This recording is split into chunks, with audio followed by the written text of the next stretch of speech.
Land of the free, home of the V8, and still reliant on foreign oil?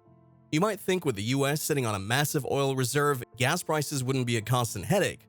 But the truth is, there's a surprising story behind why America can't quench its thirst for gasoline with its own oil. Here's why the US is sitting on billions of dollars but can't use them. The American fascination with oil started well before cars existed. In the mid-1800s, whale oil was used to light up homes as the country grew. But in 1859, everything changed when vast oil fields were found in Pennsylvania. Initially, people were more interested in making kerosene for lamps from oil. Gasoline, the lighter part of oil, was seen as a bother. But when cars came along, people realized how useful gasoline could be.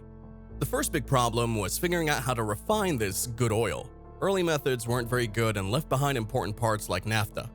People like John D. Rockefeller changed things with new ways to refine oil, making more gasoline.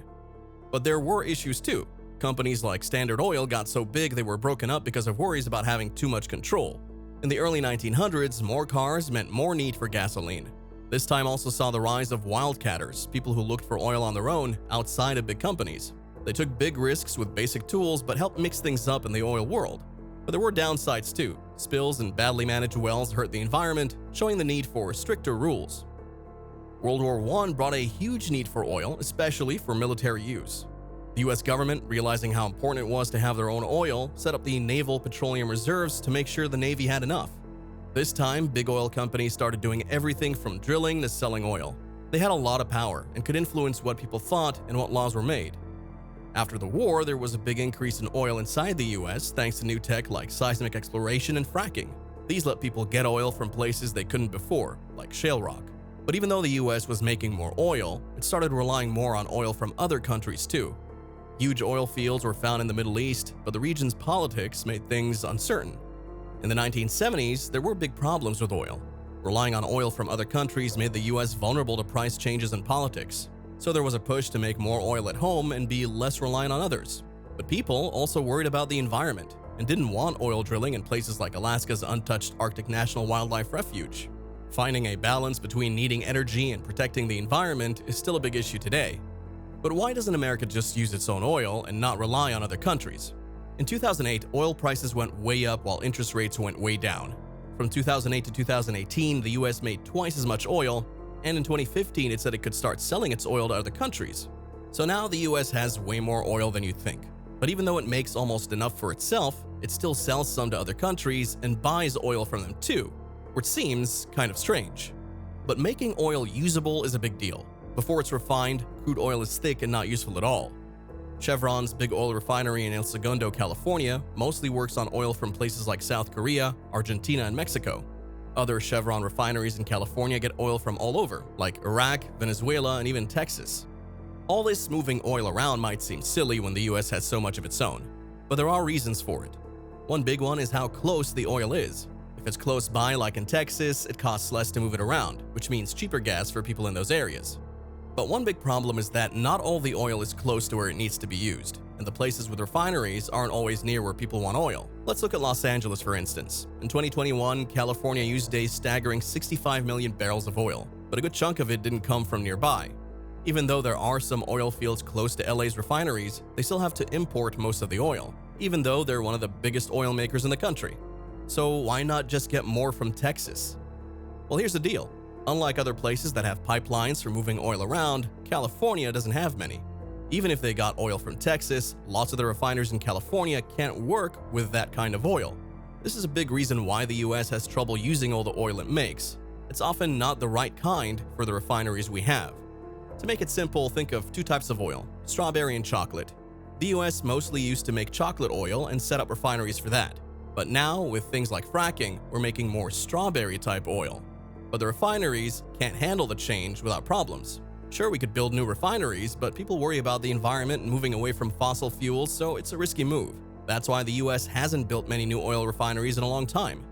American refiners made a choice not to update their facilities to handle strawberry oil and instead opted to bring in chocolate oil from other countries.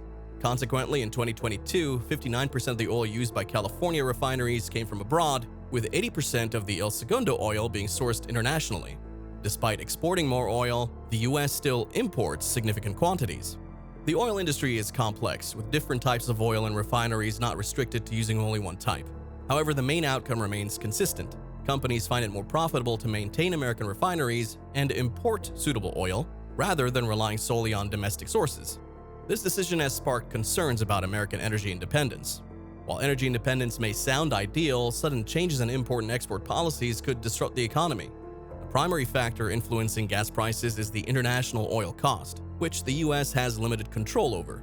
Therefore, focusing on energy security and ensuring a dependable energy supply for the economy and consumers is more practical than aiming for complete independence.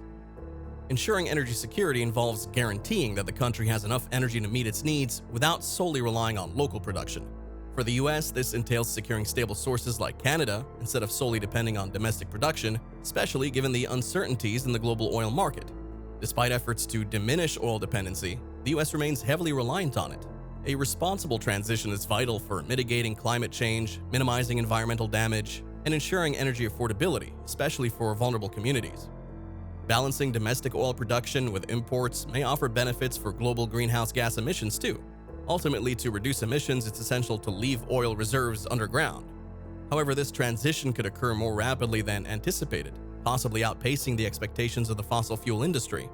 As nations grapple with energy security, another crucial aspect to consider is ensuring security, privacy, and freedom. The United States boasts abundant oil reserves, ranking among the top oil-producing nations globally. However, several factors prevent the US from relying solely on its own oil production to fulfill its energy requirements. To begin with, US oil production is susceptible to fluctuations influenced by market conditions, technological constraints, and environmental considerations. While the shale revolution has bolstered domestic oil output, this method demands substantial capital investment and continuous development of drilling infrastructure.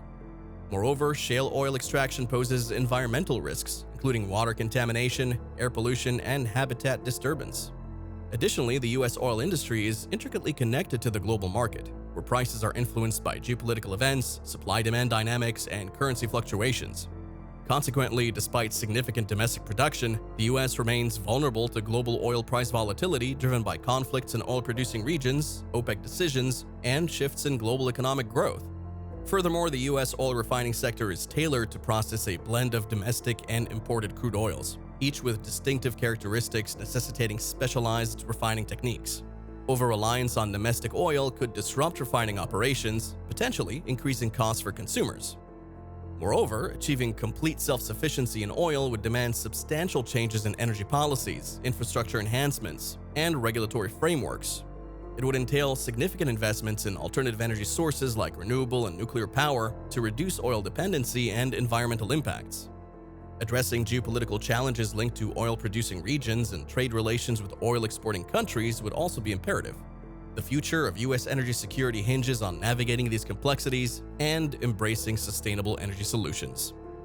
Stay tuned for more updates by subscribing to our channel. Don't forget to like and subscribe, and check out our video on 10 reasons why US real estate will fail this year.